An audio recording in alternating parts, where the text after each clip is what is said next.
નમસ્કાર, ફરીથી હાજર થયો છું આપની સમક્ષ એક નવો વિડીયો લઈને। આજનો જે વિષય છે એ વિષય છે દંપતીનો મૃત્યુ વિચાર। હવે આ જે ફળકથન જે લખેલું છે એ છે ભારતીય જ્યોતિષ બુકને આધારે અથવા તો ગ્રંથને આધારે આની અંદર લખેલો છે। હવે એમાં એવું લખેલું છે કે જો વિચાર કરવાનો હોય તો એમાં લખેલું છે કે જે નામ સંખ્યા છે તેને 3 ગણી કરવી અને જે માત્રા સંખ્યા છે એને 4 ગણી કરવી અને બેઉને પ્લસ કરવાનું અને તેમાં 3થી ભાગાકાર કરવાનો।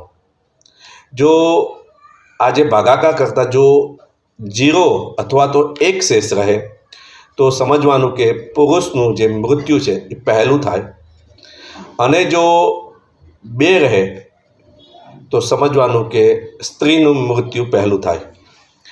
હવે એમાં એક બીજો પણ એવો નિયમ છે કે પુરુષ અને સ્ત્રીની જન્મ રાશિને પ્લસ કરવાની એટલે કે સરવાળો કરવાનો અને તેને 3થી ભાગાકાર કરવાનો।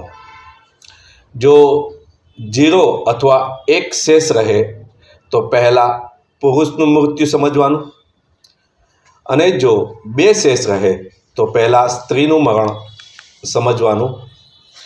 આ રીતે ભારતીય જ્યોતિષ બુક છે એમાં એનું વિવેચન કરેલ છે। આ રીતે એનો પ્રશ્ન જે છે કોઈકનો આવે તો આ રીતે પણ એનું ફળકથન કરી શકાય છે।